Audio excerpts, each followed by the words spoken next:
2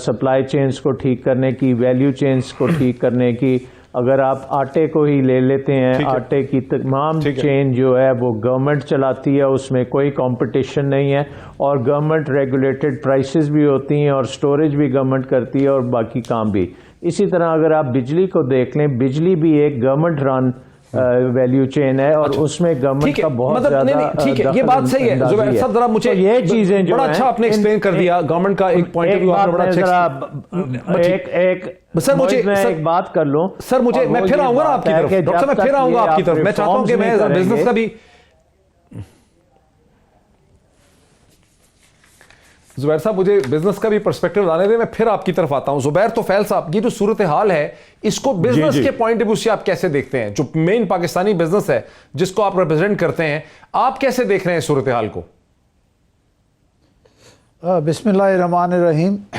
میں سمجھتا ہوں کہ بزنس سیکٹر جو اس وقت وہ بھی بہت زیادہ چیلنجز کو فیس کر رہا ہے. آپ کے جاب جو ہیں وہ آہستہ آہستہ گھٹتے جا رہے ہیں، انڈسٹریز بند ہو رہی ہیں، اور اس میں نہیں کہتا کہ یہ سب حکومت کی وجہ سے ہو رہا ہے، لیکن حکومت کی کچھ پالیسیز ایسی ہیں کہ جس کی وجہ سے معاملات جو ہیں وہ صحیح طرح سے کنٹرول میں نہیں آ رہے. میں آپ کو ایک مثال دیتا ہوں کہ ٹیکسٹائل سیکٹر کی مثال ہے. مثلاً کیا؟ حکومت نے پچھلے سال جنوری میں وعدہ کیا تھا کہ بجلی کی قیمت ایکسپورٹرز کے لیے 7.5 سینٹ جو ہوگی اور فی کلو واٹ، اور اب اٹھا کے ان کے اوپر ایک بم کا گولہ مارا کہ جی یہ 13 سینٹ کر دی جائے گی. وہ تو شکر ہے کہ ایکسپورٹرز نے، اسٹیک ہولڈرز نے اتنا شور مچایا کہ انہوں نے فی الحال ECC سے اس کا فیصلہ جو ہے مؤخر کر دیا، اور لیکن اس سے پہلے حکومت بالکل تیار تھی کہ اس کو 13 سینٹ کر دیا جائے. ایک ایکسپورٹرز نے اپنے تمام جو اپنے سودے باہر کیے، انہوں نے یہ طے کیا کہ بھئی ہم آپ کو اتنے کوانٹٹی ایکسپورٹ کریں گے، اور انہوں نے سوچتے ہوئے کیا کہ ان کو بجلی جو ہے 7.5 سینٹ کی ملے گی. اب اٹھا کے آپ نے 13 سینٹ بجلی کے کر دیے، تو تمام ایکسپورٹرز جو ہیں وہ پریشان ہو گئے. تو اس طرح کی چیزیں ہیں کہ جو ٹائم ٹو ٹائم حکومت سے ہوتی رہتی ہے. میں نہیں کہتا کہ یہ انٹینشنل ہے یا یہ ان انٹینشنل ہے، لیکن بہرحال حکومت سے یہ چیزیں ہوتی ہیں جس کی وجہ سے کہ تمام بزنس متاثر ہوتا ہے. آپ کی اس وقت پوری انڈسٹری جو ہے وہ متاثر ہے. آپ کا آٹو سیکٹر جو ہے وہ بلو 50% آف دا پروڈکشن پہ چل رہا ہے. آپ کے ریونیو، آپ نے ابھی خود ہی کہا کہ شبر زیدی صاحب بیمار ہو گئے. بیمار تو ہونا ہی تھا جب 5,550 ارب روپے انہوں نے کہا کہ وہ جمع کریں گے. وہ ہونے کہاں سے تھے؟ انڈسٹریل سیکٹر چل نہیں رہا. آپ کی آٹو انڈسٹری جو ہے وہ اس کی پروڈکشن جو ہے 50% سے کم ہے، تو تقریباً 70 ارب روپے تو سیلز ٹیکس میں صرف آٹو سیکٹر سے کم آئیں گے. اس میں کوئی کچھ نہیں کر سکتا، FBR کچھ نہیں کر سکتا، حکومت کچھ نہیں کر سکتی. لوگوں کے پاس گاڑی خریدنے کے پیسے ہی نہیں ہیں. اسی طرح سے پھر اس کے بعد حکومت، عوام جو ہے وہ مہنگائی کے چکی میں نہ تو چینی نہ تو گنا مہنگا ہوا، اچانک چینی کی قیمت جو ہے 20 روپے کلو مہنگی ہو گئی، اس کی کوئی وجہ نہیں ہے. اسی طرح سے آٹے کا وہ حال ہوا. بالکل صحیح. آٹا آدمی کی، پاکستانیوں کا مین غذا جو ہے وہ آٹا ہے، روٹی ہے، اور اس کی قیمت اس طرح اس تیزی سے بڑھی. ہاں جی، وہ آٹا اتنی تیزی سے مہنگا ہوا. آدمی کی تنخواہ تو بڑھی نہیں، اس کو بیچارے جو کم سے کم آمدنی والا 15-20 ہزار 25 ہزار والا بھی ہے، وہ یہ مہنگائی برداشت ہی نہیں کر سکتا. یہی وہ مسائل ہے جس کی طرف میں چاہتا تھا نشاندہی ہو. ذرا ٹیکسٹائل کا بھی توفیل صاحب، ذرا ٹیکسٹائل والوں کا بھی. جی بالکل صحیح ہے. ذرا ٹیکسٹائل والوں کو بھی ایک راؤنڈ میں پرسپیکٹو لے لیں. گوہر اعجاز صاحب، آپ پیٹرن چیف ہیں ایپٹما کے. ایپٹما کو پاکستان کی سب سے انفلوئنشل بزنس لابی بھی سمجھا جاتا ہے، لیکن جو بیوروکریسی ہے وہ دبے الفاظ میں پوائنٹ آؤٹ کرتی ہے کہ آپ کی جو کمیونٹی ہے، جو ٹیکسٹائل ایکسپورٹرز ہیں، آپ لوگوں نے کوئی امیجنیشن نہیں دکھائی، کوئی آپ نے ویلیو ایڈیشن نہیں کی اپنے پروڈکٹ میں، جس کے نتیجے میں آپ کی ساری ریلائنس اس چیز پہ ہے کہ کرنسی نیچے گرے، پاکستان کی ڈالر جو ہے وہ سستا مطلب ہو، یعنی زیادہ ہو روپے ڈالر کے خلاف. جتنی ڈی ویلیویشن ہوتی ہے اسی کے اوپر آپ نے ریلائی کیا بزنس کو بڑھانے کے لیے، لیکن کوئی آپ نے intelligent, innovative, out of box thinking نہیں کی کہ آپ کا جو ٹیکسٹائل پروڈکٹ ہے وہ ابھی بھی وہی چیزیں آپ بنا رہے ہیں جو 25-30 سال پہلے بنا رہے تھے. کوئی نئی چیزیں آپ بنا ہی نہیں پائے. السلام علیکم. سب سے پہلے تو جو ہے تھینک یو ویری مچ. آپ جو ہے وہ ٹیکسٹائل کا ایک ایسا پرسپیکٹو پیش کر رہے ہیں جس کا جواب میں واقعی آپ کو دینا چاہتا ہوں.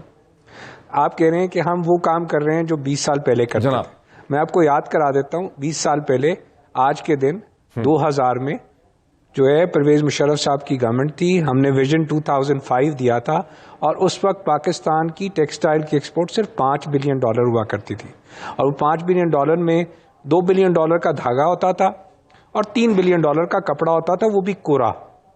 یہ 20 سال پرانی کہانی ہے. اب آ جائے 10 سال پہلے کی کہانی. تو 2010 میں کیا تھا؟ 2010 میں ہماری ٹیکسٹائل کی ایکسپورٹ $13 بلین پہ پہنچ گئی تھی, جس کے اندر سے دھاگا صرف $1 بلین رہ گیا تھا اور کورا کپڑا بھی صرف $1 بلین رہ گیا تھا. اور ہم نے $11 بلین کی جو پروڈکٹس بنائی, ان میں ریڈی میڈ گارمنٹس, اس میں نیٹ ویئر اور اس میں ہوم ٹیکسٹائل, یہ $10 بلین کی پروڈکٹس ہماری بن گئی. آج 10 سال جو ہمارے پچھلے گزرے ہیں پوری دنیا میں, اگر میں کمپیئر کروں اپنے کو, جو میں $13 بلین پہ جب کھڑا تھا تو گرزی یہاں پہ سوئس کمپنی ہے جو پاکستان کو اینالائز کرنے آئی تھی, اور انہوں نے کہا کہ پاکستان جس پوزیشن پہ کھڑا ہے اس پوزیشن پہ نہ ویتنام ہے نہ انڈیا ہے, نہ اس سے کوئی مقابلہ کر سکتا ہے, اتنی لیٹسٹ مشینز موجود ہیں. آج 10 سال بعد ہماری انڈسٹری کے ساتھ جو کیا گیا, وہ میں کہتا ہوں کہ سنیک اینڈ دا لیڈر والی کہانی میں نے سنائی تھی کہ ہم اوپر جاتے ہیں اور وہاں پہ ایسا سانپ ہمیں ڈستا ہے کہ ہم نیچے گر جاتے ہیں. اور ہمارے کو ڈسا کس نے 2010 میں اسی کانسیپٹ میں کہ جناب انرجی جو ہے اس کی قیمت ہمارے لیے رکھتی گئی جو ہے وہ 2 times of the world prize. Result کہ بنگلہ دیش, ویتنام جو ہمارے سے پیچھے تھے 2010 میں, وہ آج $40 بلین پہ کھڑے ہو گئے اسی ٹیکسٹائل میں. ہم وہیں $13 بلین پہ کھڑے آج بھی 2010 والی. تو ہم وہ انڈسٹری تھے جنہوں نے 2000 سے 2010 لیکن گوہر اجاز صاحب, یہ صرف انرجی کی کاسٹ کا مسئلہ ہے یا پروڈکٹ ڈیفرنسیشن انہوں نے زیادہ کی ہے یورپین اور امریکن مارکیٹ کے لیے؟ اس کا مطلب ایک سیکنڈ اس کو کمپلیٹ کرنے دیں کہ 5 سے 13 کا مطلب ہے 160% گروتھ. اس کا مطلب ہے 16% اینول گروتھ کی 2000 سے 2010, اور 2010 سے 2020 ہماری کوئی گروتھ نہیں ہے, بلکہ ہماری انڈسٹری جو ہے آج بھی سروائیو کر رہی ہے, سسٹین کر رہی ہے. اور عمران خان صاحب کی حکومت نے سب سے بڑا سٹیپ یہ لیا کہ آ کے اس بات کو انڈرسٹینڈ کیا اور کہا کہ $6.5 کی گیس ملے گی پورے پاکستان میں, پنجاب کو بھی ملے گی جو کہ پہلے نہیں مل رہی تھی, اور بجلی کی قیمت 7.5 سینٹ ملے گی جو کہ گیس سے بنا کے جو باقی 3 صوبوں میں گیس اویلیبل ہے آرٹیکل 158 کے تحت, ان کو 7.5 سینٹ جو کہ برابر ہو جائے گی ان کی گیس سے بجلی بننے. آج سب سے بڑا, میں دوبارہ کہہ رہا ہوں, سب سے بڑا چیلنج چونکہ 35% کاسٹ آف پروڈکشن جو ہوتی ہے انرجی ہوتی ہے ٹیکسٹائل کی پروڈکٹس میں, 35% میں سارا دن اگر اس بات کی فکر کروں پہلے کہ مجھے ملے گی کہ نہیں ملے گی, پھر اس کے بعد پورا کروں کہ میں وائبل ہوں گا یا نہیں ہوں گا, کیونکہ حکومت 5 سال کی پالیسی آج بھی ابھی تک نہیں بنا کے دے سکی کہ یہ انرجی پرائس رہے گی. اوپر سے نیا بامب آ گیا جو ابھی زبیر طفیل صاحب نے کہا کہ انہوں نے کہا جی 7.5 سینٹ جو فکس کی تھی اس کو ہم ریوائز کر رہے ہیں, اس میں ٹیکسز ڈالنے لگے ہیں 5.5 سینٹ کے یا 6 یا 7 روپے یونٹ کے سٹارٹنگ جنوری 2019. اگر آپ آج بتائیں کہ میں مال بیچ چکا, 32% میں نے کوانٹیٹیولی گروتھ کر دی پچھلے 1 سال میں, مال بیچنے کے بعد 1 سال بعد مجھے کہیں کہ تمہارے پہ نیلم جینم بھی لگے گا, فکس چارج بھی لگے گا, تمہارے پہ ایک جو ہے ایف سی سر چارج بھی لگے گا جو کہ فائنانشل سر چارج ہے تمہارے پہ, اس کے علاوہ ہم ایسے سر چارجز لگائیں گے جو تم سوچ بھی نہیں سکتے. تو آج پی ایم ایل این کی گورنمنٹ میں ہمارے پہ 13 روپے یونٹ, 110 روپے کا ڈالر تھا, 12 سینٹ کا تھا, اور ملک کی ایکسپورٹ 25 کی 21 رہ گئی تھی, اور مین وجہ تھی انرجی پرائس. آج اگر ہم کہیں کہ ہم نے جنوری 2019 جو کہ فیصلہ کیا 7.5 سینٹ کا, اس کی ہم اب 13 چارج کرنا ہے جنوری 2019 سے, تو آپ بتائیں کہ ملک میں نے کون سی ریسرچ اور کون سی ڈیولپمنٹ کرنی ہے آگے جانے کے لیے. میں تو اس وقت جگہ پہ کھڑا ہوں دوبارہ ٹیک آف کرنے. اچھا اب ذرا رک جائیں یہیں پہ, سر میں ٹھیک ہے آپ کا ٹھیک ہے, میں یہی چاہ رہا تھا کہ ڈفرنٹ پوائنٹس آف ویو آ جائیں. ڈاکٹر سلمان شاہ صاحب, حکومت بزنس کو وہ انرجی پرائسز, ان پرائسز پہ انرجی پرووائڈ کر ہی نہیں پا رہی, بجلی گیس جو کہ حکومت نے وعدہ کیا تھا, جس کا ویژن دکھایا تھا, کیا وجہ ہے؟ دیکھیں اس وقت آپ کا سرکولر ڈیٹ جو ہے وہ تقریباً 2000 ارب کے قریب پہنچتا جا رہا ہے. اس کا مطلب یہ ہے کہ بجلی کا نظام آپ کا بالکل ختم ہو چکا ہے, اس میں جو ریفارمز کرنی چاہیے تھیں وہ نہیں ہوئی. آپ کو پتہ ہے کہ پاکستان میں ایک زمانے میں ٹیلی فون ڈپارٹمنٹ ہوتا تھا, اس کے بعد ریفارمز ہوئیں, آج ٹیلی کام دنیا کا سب سے سستا پاکستان میں ہے. لیکن انرجی سیکٹر میں ہم نے کسی قسم کی ریفارم نہیں کی، کوئی کمپٹیشن پیدا نہیں کیا، سستی بجلی نہیں لانے کی کوشش نہیں کی. فیولز جو ہیں آج کل 2-3 سینٹ میں بجلی بن جاتی ہے، ہمارا ایوریج کاسٹ جو بن رہی ہے وہ 8-9 سینٹس بنتی ہے. ہم جو نئے پروجیکٹس بھی لگائے ہیں، آئی پی پیز لگائے ہیں، ان میں بھی بہت پیڈنگ کی ہے، بہت ایکسپینسو بجلی بنائی ہے. پھر چوری بہت زیادہ ہوتی ہے، ٹرانسمیشن بہت انفیشینٹ ہے. سو بجلی کا نظام جو ہے وہ ڈس فنکشنل ہو گیا اور اس کو میجر ریفارمز چاہیے. اس کے ساتھ ساتھ آپ یہ دیکھ سکتے ہیں کہ ہم بات کر رہے ہیں، اور ٹیکس کا نظام جو ہے وہ بھی بہت فرسودہ نظام ہے، وہ بزنس فرینڈلی نظام نہیں ہے، انویسٹمنٹ فرینڈلی نظام نہیں ہے، اور اس میں بہت زیادہ آپ کو ریفارمز کی ضرورت ہے. انفارچونیٹلی اس وقت فوکس جو ہے وہ ریونیو پہ ہے، بٹ ریفارم کرنا زیادہ ضروری ہے. اور اس لیے آئی تھنک کہ جو مین ڈسکشن چل رہی ہے کہ پاکستان میں جو ٹرانزیکشنز بند ہوتی جا رہی ہیں وہ کچھ تو high cost of doing business کی وجہ سے ہو رہی ہیں اور کچھ ہائی کاسٹ آف ٹیکسیشن کی وجہ سے ہو رہی ہیں. اور یہ دونوں چیزوں کے اوپر ہمیں کام کرنے کی بڑا زبردست ہے. ڈاکٹر صاحب میرے ساتھ رہیں. میں نے شروع میں کہ جو عمران خان کی حکومت کا سیاسی چیلنج ہے اس کا تعلق اس کے معاشی چیلنج سے ہے. معاشی چیلنج میں آپ سنتے ہیں بزنس جس نے پیسہ پیدا کرنا ہے، جس سے پروڈکشن دینی ہے، اس کو حکومت سے شکایت ہے. حکومت کے پاس اپنا دکھڑا ہے، تو پھر وے فارورڈ کیا ہو سکتا ہے؟ اس پہ مزید بات کرتے ہیں آفٹر بریک.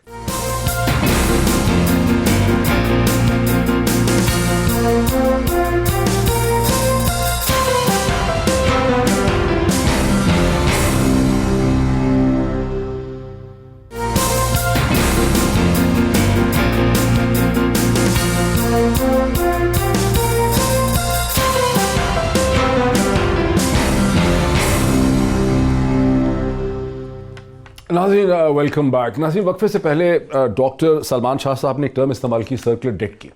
سرکولر ڈیٹ کی ٹرم سے سرکولر ہم سب واقف ہیں جو سرکولر ڈیٹ ہے اس کی بجلی سے، لیکن ایک دوسری چیز ہے جسے میں ایک سرکولر چیلنج کا نام دینا چاہتا ہوں. میرے تینوں گیسٹ جو میرے ساتھ ہیں اس کو سن سکتے ہیں کہ پاکستان کے اندر جو پولیٹیکل سچویشن ہے، عمران خان کی گورنمنٹ کا جو پولیٹیکل چیلنج ہے اس کا تعلق اکنامک چیلنج کے ساتھ ہے، معاشی چیلنج کے ساتھ ہے. معاشی چیلنج کا تعلق پاکستان کی جو بزنس انٹرپرائز ہے اس کی پروڈکٹیوٹی سے، اس کی کمپیٹیونیس سے ہے.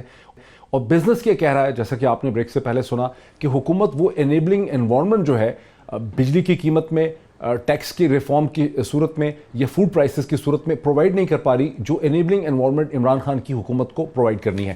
یہیں سے ہم صورتحال کو آگے لے کے چلتے ہیں. ڈاکٹر صاحب اس کا تو ایک ڈیٹیل جواب دینا کہ یہ تو پھر حکومت کی جس کے آپ مشیر ہیں، یہ اس حکومت کی ذمہ داری ہے کہ وہ انیبلنگ ایٹماسفیئر پرووائڈ کرے، ایک ایسا ماحول پرووائڈ کرے جہاں اس کی بزنس فرم جو ہے وہ کمپیٹیٹو ہو، پروڈیوس کر سکے، ریجنلی اور انٹرنیشنلی کمپیٹ کر سکے اور پیسہ کما سکے اور اس پہ ٹیکسز پے کر سکے. لیکن آپ کی حکومت وہ چیز کر نہیں پا رہی. نہیں، آئی تھنک یہ بات صحیح نہیں ہے. بات یہ ہے کہ اس وقت فائر فائٹنگ میں خاصا وقت لگ رہا ہے. آپ دیکھ رہے ہیں ایک کرائسس کے بعد دوسرا کرائسس آتا ہے، اور جب آپ فائر فائٹنگ کر رہے ہوتے ہیں تو اس وقت فائر پریونشن کا سوچنا جو ہوتا ہے وہ ایک بیک سیٹ پہ چلے جاتا ہے. انفارچونیٹلی ضرورت اس بات کی ہے کہ فائر فائٹنگ پولیٹیکل یا اکنامک؟ یہ گورنمنٹ میرا اب مثلا آٹے کو دیکھ لیں. اگر آٹے کا کرائسس آیا تو پرائم منسٹر سے لے کے اسسٹنٹ کمشنر تک کو آپ نے موبلائز کیا اس کو قابو کرنے کے لیے، اور یہ اس کو میں کہوں گا فائر فائٹنگ. فائر پریونشن کا مطلب یہ ہوگا کہ سارا پروڈکشن سسٹم جو آپ نے بات کی نا پروڈکٹیوٹی کی، فرام جو ریسرچ ہے بیسک گندم کے بیج سے لے کے گندم کی پیداوار، کیونکہ اس وقت ہماری پیداوار 1/3 ہے سمپل ریجن میں بھی، ہم پروڈکٹیوٹی ییلڈز ہماری 1/3 پہ ہیں، اور وہ پوری کو اگر آپ صحیح طریقے سے موبلائز کر سکیں، اپنی ریسرچ کو ٹھیک کریں، اپنی مارکیٹس کو ٹھیک کریں، اسٹوریج کو ٹھیک کریں، اس کے بعد اس میں ویلیو ایڈڈ کریں، پروسیسنگ کریں، یہ ہے چیز کہ آپ ایک اس کو سٹیبل کر دیں گے، اور وہ نہ صرف پاکستان کی ضرورت پوری کرے گا، آپ بے شمار ایکسپورٹ بھی کر سکتے ہیں. اس لیے یہ آپ کو ریفارمز کے ذریعے یہی چیز ہوگی، اور یہی چیز آپ کی اگر آپ دوسری چیزوں میں دیکھتے ہیں ٹیکسٹائل بزنس کی جو بات ہم کر رہے ہیں، پر ٹیکسٹائل میں ہم نے ابھی اسٹڈی جو کی ہے، پاکستان کے پاس بے شمار اپرچونٹیز ہیں، لیکن ہم فائر فائٹنگ سے نکلیں گے تو وہ اپرچونٹیز ملیں گی. سو ایک ٹوین ٹریک ہے جس میں ایک طرف آپ کو فائر فائٹنگ کرنی پڑے گی، دوسرے ٹریک پہ آپ کو ریفارمز کرنی پڑیں گی. اور آئی تھنک ایک بات آپ اس گورنمنٹ کو کہہ سکتے ہیں، یہ بڑی دلیر گورنمنٹ ہے، ڈیفیکلٹ ڈیسیجنز بھی کرتی ہے، اور ریفارمز کے لیے اگر کوئی مشکل کام بھی کرنا پڑے گا تو یہ گورنمنٹ کرے گی. لیکن فوکس اس وقت ہمارا اب ریفارمز کی طرف زیادہ ضروری ہے کہ ہم ریفارمز کی طرف آئیں، تاکہ یہ جو ایشوز اس وقت ہمارے چل رہے ہیں جو روزانہ لیکن ڈاکٹر سلمان شاہ صاحب جو آٹے کا کرائسس ہے، اس کے بارے میں تو میں جتنے یہاں لوگوں کو سنتا ہوں، آٹے کے کرائسس میں تو اوپینین یہی ہے کہ حکومت کی مس مینجمنٹ ہے. جہاں آٹا یا ویٹ کی پرچیزنگ کرنی تھی، اس کو سٹور کرنا تھا، وہاں نہیں کیا. جہاں ایکسپورٹ کی پرمیشن نہیں ہونی چاہیے تھی، ایکسپورٹ کر دیا. سمگلنگ ہو رہی ہے آٹے کی اکراس دا بارڈرز افغانستان میں، اس کو روکا نہیں ہے. تو آٹے کا کرائسس تو پھر حکومت کی مس مینجمنٹ کا کرائسس ہوا نا ڈاکٹر صاحب؟ نہیں، یہ ایک ہمارے سسٹم کا کرائسس ہے، کیونکہ آٹے کا جو سسٹم ہے اس میں ہم نے کسی قسم کا کوئی کمپٹیشن نہیں رکھا ہوا. آٹے میں آپ دیکھ لیں کہ ہر چیز جو ہے ویٹ کی پروکیورمنٹ سے، ویٹ کی سٹوریج سے، اس کی ریلیز ملوں کو دینے کی، ملوں کی قیمتیں، یہ سب گورنمنٹ کنٹرول کرتی ہے. سو میرے خیال میں آٹے کا کرائسس مینیفیسٹ کرتا ہے کہ ہمارا جو سسٹم ہے آٹے کا پاکستان میں وہ ڈس فنکشنل ہے. اس کو آپ کو چینج کرنا پڑے گا. اگر اس میں آپ کمپٹیشن لاتے ہیں، آپ سٹوریج لاتے ہیں، آپ اس میں اوپن ٹریڈ کرتے ہیں، آپ دیکھیں آپ کبھی امپورٹ کو روک دیتے ہیں، کبھی ایکسپورٹ کو روک دیتے ہیں. اگر یہ ایک قسم کا مارکیٹ بنائیں آپ آٹے کی، اس میں بہت بڑی ویلیو چین بن سکتی ہے، اور پاکستان جو ہے ایک بہت بڑا ویٹ کا پروڈیوسر بن سکتا ہے، پرووائڈیڈ ہم اس کو اوپن اپ کریں اور اس میں کمپٹیشن بھی لائیں اور اس کو ڈی ریگولیٹ کریں. اسی طرح آپ کی شوگر میں بھی یہی مسئلہ ہے. میں تو یہ ایکسپیکٹ کر رہا ہوں کہ چونکہ آپ حکومت کا ایک طرح سے حصہ ہیں، آپ یہ ایڈوائس چیف منسٹر تک، کیونکہ سب سے بڑے صوبے کا چیف منسٹر ہے، اس کے کانوں میں یہ ایڈوائس ڈالیں گے، وہاں سے اسلام آباد تک پہنچے گی. بہرحال زبیر توفیل صاحب، جو ایکسپلینیشن ڈاکٹر سلمان شاہ صاحب دے رہے ہیں، اس کے بعد آپ کو کیا لگتا ہے کہ عمران خان کی حکومت جو ہے وہ سنسیئر ہے، پوری کوشش کر رہی ہے آپ کے مسائل حل کرنے کے لیے، یا حکومت کو سمجھ ہی نہیں آ رہی؟ دیکھیں، میں سمجھتا ہوں حکومت جو ہے وہ مسائل کو صحیح طرح سے کنٹرول نہیں کر پا رہی. اب مثال، یہ خوش قسمت حکومت اس لحاظ سے ہے کہ چائنا میں کرونا وائرس آ گیا، اس کے بعد کیا ہوا کہ کروڈ آئل کی پرائس جو 25% کریش ہو گئی، اور آج جو $70 کا پیٹرول تھا وہ $55 کے اوپر آ گیا.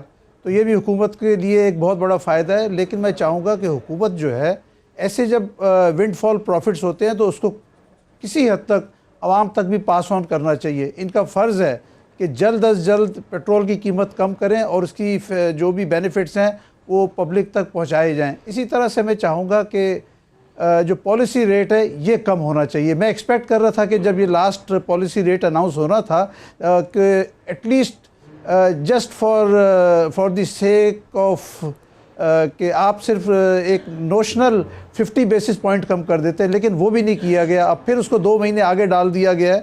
تو جہاں حکومت کچھ کر سکتی ہے وہ بھی نہیں کرتی. اسٹیٹ بینک کا فرض تھا، گورنر اسٹیٹ بینک کا فرض تھا کہ اس کو پالیسی ریٹ کو کچھ کم کرتے ہیں. انہوں نے تو 100 بیسس پوائنٹ ایک ٹائم پہ بڑھایا ہے.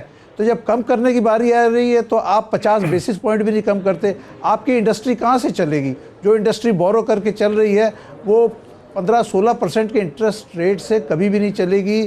خدارہ حکومت کو چاہیے کہ اس پہ غور کریں. پھر حکومت، جب ہم یہ بات فائنانس منسٹری سے کرتے ہیں، وہ کہتے ہیں جی یہ تو ہمارے بس میں ہی نہیں ہے، یہ تو سب کچھ اسٹیٹ بینک کرتا ہے. اچھا جی، چلے میں اسٹیٹ بینک سے ہی کہتا ہوں، گورنر اسٹیٹ بینک سے کہتا ہوں کہ خدارہ جتنی جلد ہو سکتا ہے پالیسی ریٹ کو کم کیا جائے. جو ہر 2 مہینے بعد یہ پالیسی ریٹ اناؤنس کرتے ہیں، ہر پالیسی ریٹ پہ کم سے کم 100 بیسس پوائنٹ کم کریں، کم از کم 3 پالیسیز تک. تو تب جا کے یہ کہیں 13 سے جا کے 10 کے قریب آئے گا، انڈسٹری چلے گی. ابھی تو انڈسٹری چل نہیں سکتی. 16% انٹرسٹ پے کر کے کوئی انڈسٹری نہیں چلے گی، وہ انڈسٹریز بینک کرپٹ ہو جائیں گی. لہٰذا اس کی بہت ضرورت ہے کہ حکومت جہاں تک ممکن ہو سکتا ہے وہ تو کام کرے. اور جیسے پیٹرول کا میں دوبارہ کہوں گا، یہ تو حکومت کے ہاتھ میں ہے کہ آج مسلسل تقریباً 2 ہفتے ہو گئے کروڈ آئل کی پرائسز کریش ہو رہی ہیں، اور یہ ابھی آئندہ 15 دن، 1 مہینہ، 2 مہینے بھی ایسے ہی رہے گی. تو لہٰذا اس کا بینیفٹ جو ہے وہ پبلک کو ضرور پاس آن ہونا چاہیے.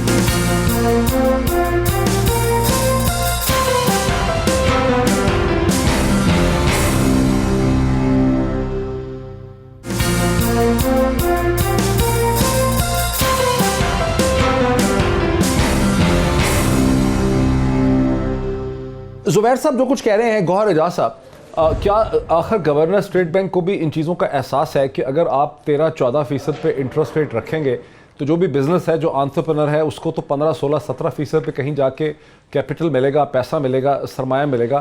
تو گورنر اسٹیٹ بینک اس سے لا علم نہیں ہے، لیکن اس کے باوجود وہ اس انٹرسٹ ریٹ کو نیچے نہیں لا پا رہے. کچھ لوگ یہ کہتے ہیں کہ چونکہ گورنر اسٹیٹ بینک جو ہے وہ اب ریلائی کر رہے ہیں ہاٹ منی کے اوپر، چونکہ ہاٹ منی آ رہی ہے ٹی بلز کے اندر، اور وہ جو ہاٹ منی ہے اس کو زیادہ بڑا جو اونچا انٹرسٹ ریٹ ہے وہ ہاٹ منی کی آنے میں مدد کرتا ہے. تو یہی وجہ ہے کہ اسٹیٹ بینک جو ہے اب اپنے انٹرسٹ ریٹ کو نیچے لانے میں انٹرسٹڈ ہی نہیں رہا. آپ کو کیا لگ رہا ہے کہ مسئلہ ہے کیا؟ دیکھیے ہاٹ منی آپ بالکل صحیح کہہ رہے ہیں کہ اسٹیٹ بینک جو ہے اس وقت اسٹیٹ بینک محیط جو ہے نا وہ ہاٹ منی کی طرف چلا گیا کہ $5 بلین انہوں نے ٹارگٹ کیا کہ 30 جون تک جو ہے وہ ہاٹ منی جو ہے ڈپازٹس میں لے کے آنی ہے. جی انہوں نے $5 بلین کا ٹارگٹ کیا ہوا ہے کہ ہاٹ منی کو جو ہے سسٹم میں لانا ہے تاکہ ریزروز جو ہے اس کو مینٹین کر سکیں اور جو ان کی بیلنس آف پیمنٹ کی ریکوائرمنٹس ہے پوری کر سکیں.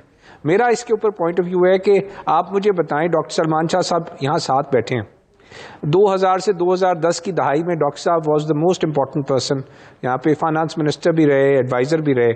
بتائیں کہ کیا فرق ہے 2000 اور 2010 میں اور 2010 اور 2020 کی اس دہائی میں، کہ کیا وجہ ہے کہ اس وقت 5% کا انٹرسٹ ریٹ بھی تھا، ہماری ایکسپورٹ نے بھی، پورے ملک کی ہماری ایکسپورٹ $10 بلین تھی، $23 بلین پہ 2010 میں پہنچ گئی. ہمارے ہاں آدمی نہیں ملتا تھا جابس کے لیے کہ جناب کہ ہم انجینئر ڈھونڈتے تھے، ہم جو ہے وہ کوالیفائڈ اکاؤنٹنٹس ڈھونڈتے تھے، MBAs ڈھونڈتے تھے. We were not able to find people یہاں پہ کہ جناب جن کو ہم اپنے یہاں امپلائی کر سکیں. آج جو ہے جاب نہیں ملتا لوگوں کو. تو 10 سال کے اندر جو ڈاکٹر صاحب کہہ رہے ہیں ہمارا سسٹم فیلئر ہو گیا، اور وہ سسٹم فیلئر کے لیے آپ کو دوبارہ سے بیٹھ کے جو ہے ناٹ اونلی آپ کو یہ جو آپ فائر فائٹنگ کر رہے ہیں جیسے ڈاکٹر صاحب نے کہا ہے، آپ کو ریفارمز کی ضرورت ہے. 3 چیزیں ہمارے ملک کو اس وقت ہٹ کر رہی ہیں. ایک، ٹیکسیشن سسٹم ہم وہ بنانا چاہ رہے ہیں جو کہ ہماری جو لوگوں کو ایکسیپٹیبل نہیں ہے. ہمیں ٹیکس کلیکٹ کرنا ہے، ہمیں لوگوں کو لے کے آنا ہے سسٹم میں، لیکن ایسا سسٹم بنا دیں جو کہ لوگ جس کو ایکسیپٹ کریں. یہ سب کچھ ہم پہلے بھی کر چکے ہیں. دوسری چیز کا مسئلہ انٹرسٹ ریٹ ہے. انٹرسٹ ریٹ میں کہہ رہا ہوں کہ 80% اس وقت پیسہ حکومت نے بورو کیا ہوا ہے، 20 ٹریلین روپے حکومت نے بورو کیا. ہم لوگوں نے تو صرف 20% بورو کیا ہوا ہے، وہ بھی واپس کر رہے ہیں. تو اگر 20 ٹریلین ہے تو وہ 13% سے حکومت 2.7 ٹریلین روپی سود ادا کر رہی ہے. اگر وہ 5% ہو تو 1 ٹریلین ہوگا. 1.7 ٹریلین حکومت کے پاس جو ہے سرپلس آ سکتا ہے ہیلتھ پہ خرچنے کے لیے، ایجوکیشن پہ خرچ کرنے کے لیے، انفراسٹرکچر پہ خرچ کرنے کے لیے، ڈیولپمنٹ کے لیے. کیوں کر رہے ہیں یہ 13% سود؟ مجھے آپ بتا دیں کہ آٹا مہنگا ہو گیا، یہ فوڈ انفلیشن ہے. کیا آٹا مہنگا سود بڑھا کے ہم کنٹرول کر سکتے ہیں؟ کیا یہ سود کی وجہ سے جو ہے کنٹرول ہوگا؟ نہیں ہوگا. بڑا صحیح پوائنٹ ہے آپ کا. ڈاکٹر صاحب کو اس کا جواب دینا چاہیے. ڈاکٹر صاحب یہاں اسلام آباد میں بھی یہ جو گوہر اعجاز کہہ رہے ہیں ڈاکٹر سلمان شاہ صاحب، یہ گوہر اعجاز گوہر اعجاز صاحب جو کچھ کہہ رہے ہیں ڈاکٹر صاحب، یہ بڑی پتے کی بات ہے. یہاں پر بھی بڑے لوگ یہاں ملتے ہیں ہمیں اسلام آباد میں جو یہ کہتے ہیں کہ یہ حکومت نے 80% خود بوروئنگ کی ہوئی ہے، اور حکومت یہ انٹرسٹ ریٹ کو جب 13.5% پہ رکھتی ہے تو اس پہ جو سود دے رہی ہے وہ حکومت دے رہی ہے. بے تحاشا حکومت کے سود دینے میں اضافہ ہو گیا ہے. کیا تھنکنگ ہے منسٹری آف فائنانس کی اور اسٹیٹ بینک کی کہ وہ اتنا ہائی انٹرسٹ ریٹ رکھ رہے ہیں چیز کرنے کے لیے ہاٹ منی کو؟ کیا تھنکنگ ہے سر؟ یہ وزڈم کیا ہے؟ نہیں، آئی تھنک اس میں ایک تو یہ ہے کہ IMF پروگرام کے تحت آپ کو انٹرسٹ ریٹس جو ہیں ریل انٹرسٹ ریٹ کو پازیٹیو رکھنا ہے، اور اس وقت وہ کوئی 1.5% پازیٹیو تھا. اب لیٹسٹ جو انفلیشن کے نمبر آئے ہیں اس کے مطابق تو اب نیگیٹو ہو گیا، کیونکہ 14.5% کی انفلیشن کی ریٹ آ رہا ہے. اور اس کے علاوہ اگر آپ دیکھیں کہ یہ ریٹ کئی لوگ کہتے ہیں یہ بھی انڈر ایسٹیمیٹڈ ہے، اس سے بھی زیادہ انفلیشن ہے. سو انٹرسٹ ریٹ میرے خیال میں بڑی تیزی سے کم تو پھر اس حکومت کا سب سے بڑا چیلنج ہے نا کہ کسی طرح سے انفلیشن پہ قابو پائے. جی وہ میں نے جیسے آپ کو شروع میں کہا کہ یہ جو کرنسی ایڈجسٹمنٹ ہوتی ہے 8-9 مہینے لگتے ہیں انفلیشن کو فلٹر تھرو ہونے کے اکانومی پہ. اب ہم وہ پیک پہ پہنچ چکے ہیں, اگلے 6 مہینے میں یہ انشاءاللہ نیچے آئے گا, اور جیسے جیسے نیچے آئے گا اسٹیٹ بینک کو تیزی سے ایکٹ کرنا پڑے. اس وقت کیونکہ اسٹیٹ بینک ایکسپیکٹ کر رہا تھا کہ یہ 14 پہ نہیں جائے گا, نیچے رہے گا, لیکن وہ 14 پہ چلے گیا, سو وہ ذرا کوشش ہو گئے ہیں. ایز سون ایز یہ پتہ لگے گا کہ یہ پیک سے نیچے آ رہا ہے, پھر انٹرسٹ ریٹ بھی نیچے تیزی سے گریں گے. I think that is very important to understand that. اس کے ساتھ ساتھ اصل چیز جو ہے وہ ریفارمز ہیں. توفیل صاحب, سلمان شاہ صاحب جو سمجھا رہے ہیں, چونکہ آپ دونوں یہ پروٹیسٹ کر رہے ہیں, گوہر اعجاز اور توفیل صاحب دونوں یہ پروٹیسٹ کر رہے ہیں کہ انٹرسٹ ریٹس ہائی ہیں. جو ڈاکٹر سلمان شاہ صاحب سمجھا رہے ہیں انٹرسٹ ریٹ کا مسئلہ انفلیشن سے لنکڈ ہے, انفلیشن کنٹرول نہیں ہو رہا. آپ اس ایکسپلینیشن کو بائی کرتے ہیں کہ گورنمنٹ ہیلپ لیس ہے انفلیشن کو کنٹرول کرنے میں؟ نہیں, میں اس کو پوری طرح نہیں بائی کرتا, اس لیے کہ آپ نے اتنا ہائی انٹرسٹ ریٹ رکھ کے بھی کوئی فائدہ حاصل نہیں کیا. آپ نے انفلیشن تو کنٹرول ہوا نہیں, تو اس لیے میں چاہتا ہوں کہ یہ جو کرنٹ پالیسی ہے اسٹیٹ بینک کی, اس کو ریویو کرنا چاہیے. یہ کرنٹ پالیسی جو ہے, ان کو تو ہر مانیٹری پالیسی کے اندر 100 بیسس پوائنٹ کم کرنے چاہیے. بالکل, اس کے علاوہ کوئی راستہ نہیں ہے. آپ نے لوگوں کو مہنگائی بھی دی ہوئی ہے, مہنگائی جو ہے برابر اپنی جگہ قائم ہے, اور انہوں نے جو بھی انٹرسٹ ریٹ رکھا اس کا کوئی فائدہ نہیں ہوا, پبلک کو کوئی فائدہ نہیں ہوا. اعجاز صاحب معید, باسکٹ جو ہوتی ہے جو انفلیشن کی بنائی جاتی ہے حکومت خود بناتی ہے. ابھی ڈاکٹر صاحب نے 2 باتیں کی, میں ذرا اس کو سمجھا دوں. انہوں نے کہا کہ انفلیشن کا جو ہے وہ امپیکٹ آتا ہے کرنسی ڈیویلویشن سے 6-7 مہینے. میں اس کو الیبوریٹ کرتا ہوں, 6-7 مہینے نہیں, وہ 12 مہینے تک رہے گا, کیونکہ آج کے دن پچھلے سال 2019 میں ڈالر کا ریٹ 130 روپے تھا, آج 155 ہے. تو جب ہم انفلیشن لیتے ہیں وہ ایئر آن ایئر انفلیشن لیتے ہیں, تو پچھلے سال کی جنوری میں 130 کی کرنسی تھی, آج 155 ہے. تو جو چیزیں ہماری باسکٹ آف کرنسی میں ہے, جب آپ اس کو 155 روپے سے ضرب دیں گے تو وہ آپ کو مہنگی نظر آئیں گی. اب یہ جون میں جا کے ہماری کرنسی آج سے 4 مہینے کے بعد 155 پہ سٹیبلائز ہوئی تھی. تو جب آپ جولائی کا پچھلے جولائی سے لیں گے اور سیم کرنسی ریٹ ہوگا, تو آپ کو وہ جو کرنسی ڈیویلویشن کی وجہ سے انفلیشن آ رہی تھی وہ ختم ہو جائے گی. مائی پوائنٹ از کہ سر یہ باتیں تو ہمارے اکانومسٹ کو ساری پتہ ہے. یہ جو انفلیشن آ رہی ہے اس کا کوئی تعلق سود سے نہیں ہے, نہ یہ سود کے پیسے سے انفلیشن کنٹرول ہو سکتی ہے, یہ سب کو پتا ہے. یہ صرف IMF کی کتاب میں لکھا ہوا ہے اس ٹیکسٹ بک میں کہ آپ جو ہے انفلیشن کا نمبر لیں گے, اس کے حساب سے پازیٹیو ریئل انٹرسٹ ریٹ رکھیں گے. وہ ہمارے پاس تھیوری اپلائی نہیں کرتی. کیوں نہیں کرتی؟ کہ ہمارے ہاں بچے کی فیس, ہمارے ہاں گھر, ہمارے ہاں گاڑی, ہمارے یہاں راشن, ہم بینک سے پیسہ ادھار لے کے نہیں کرتے, جو کہ ویسٹرن ورلڈ میں ہے, جہاں یہ کتاب میں لکھا گیا ہے اس ریسیپی میں. ہم وہ ریسیپی فالو کر رہے ہیں آنکھ بند کر کے. ہمارے ملک کا نقصان ہو رہا ہے, میں بار بار یہ کہہ رہا ہوں, اور اکنامک تھیوری کے طور پہ کہہ رہا ہوں. یہ 2 ٹریلین روپیہ اگر ہمارے سسٹم میں آ جائے تو یہ 2 ٹریلین سے ہمارا ملک چل پڑے گا. ہم یہ جو فضول بیٹھے ہوئے لوگوں سے ٹیکس دینے کے لیے جو آلریڈی انٹرسٹنگ آرگومنٹ ہم بیٹھے ہوئے ہیں کہ ہر چیز کی گروتھ روک دی. Very interesting argument. سر مجھے بریک لینے کے, گوہر اعجاز صاحب کا اور توفیل صاحب کا بہت ہی انٹرسٹنگ آرگومنٹ گوہر اعجاز صاحب کا, کہ کیسے IMF کی تھیریز اس ویسٹرن مارگیج مارکیٹ کے اوپر بلڈ اپ ہوتی ہیں, جہاں سب لوگوں نے بینک سے اور فائنینشیل انسٹیٹیوشن سے قرضہ لیا ہوتا ہے, جبکہ پاکستان میں ایسا نہیں ہوتا. لوگ ایکچولی کیش پیمنٹس پہ گزارا کرتے ہیں. دیکھتے ہیں ڈاکٹر زبیر صاحب اس کا کیسے جواب دیتے ہیں. سلمان شاہ صاحب آفٹر دا بریک.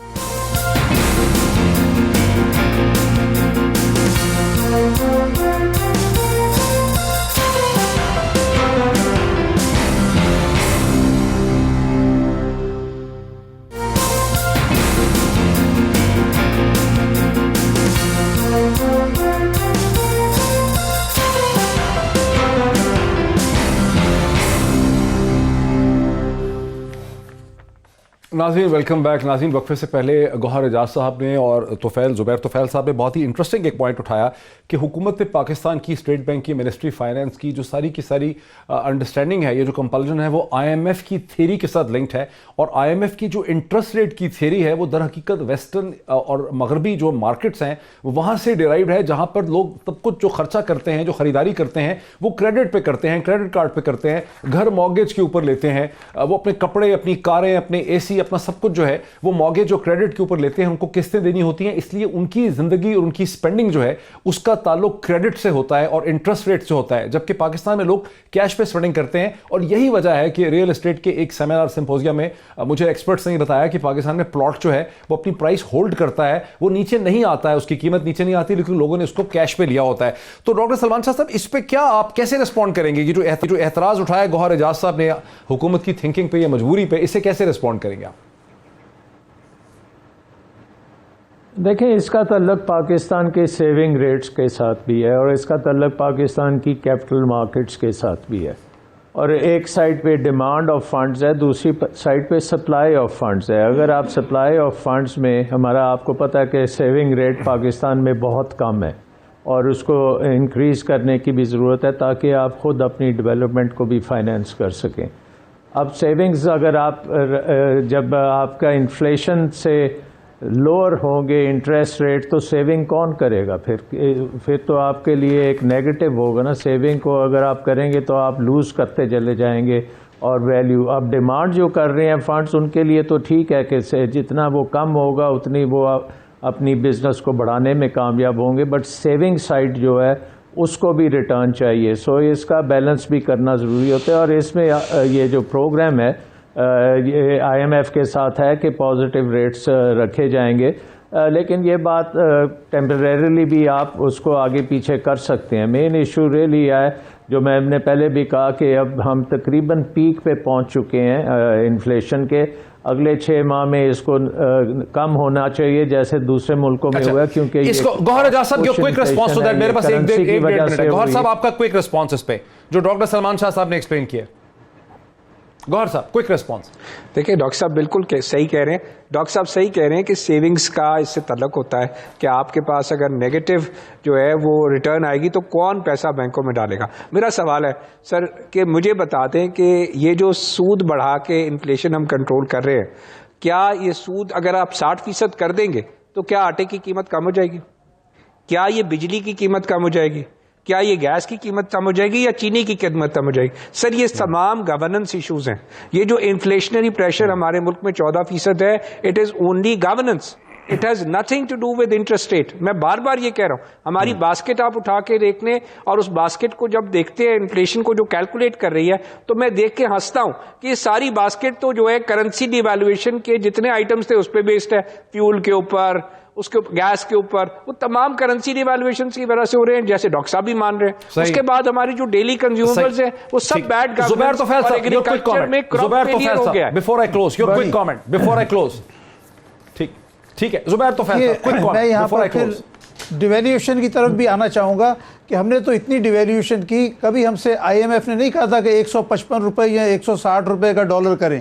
یہ تو ہماری اپنی غلطی تھی کہ ہم نے ان کی توقع سے بھی زیادہ ہم نے کوشش کرنے, ہم نے اپنے آپ کو ظاہر کیا کہ ہم آپ کی توقعات سے بھی اچھا کام کر کے دکھائیں گے. آئی ایم ایف نے کبھی نہیں کہا تھا کہ 155 یا 160 روپے کا ڈالر کریں. ہم نے خود سے زیادہ ڈیویلیوشن کی جس کی وجہ سے پورا ختم ہو گیا. میرا بالکل ختم ہو گیا. میں پارٹیسپینٹس کا شکریہ ادا کرتا ہوں. اس ڈسکشن کا فیصلہ ناظرین آپ کریں گے. ایک چیز اور ایڈ کر دوں, مجھے بریک میں بتایا گیا ہے, مجھے کسی نے کامنٹ کر کے بتایا کہ کیسے آٹا اور گندم جو ہے حکومت تو 1350 کا خرید رہی ہے میٹرک ٹن میں, لیکن اس کی پسائی کے بعد اس کی قیمت جو ہے وہ 1800 سے 1900 کے درمیان ہو جاتی ہے ٹن کی, جو یہ ایک اور بہت بڑی مس مینجمنٹ ہے. یہ سوال ہے, پر اس پہ بحث نہیں ہو سکی. ناظرین فیصلہ آپ کا, پھر آپ سے ملاقات ہوتی ہے. بہت شکریہ.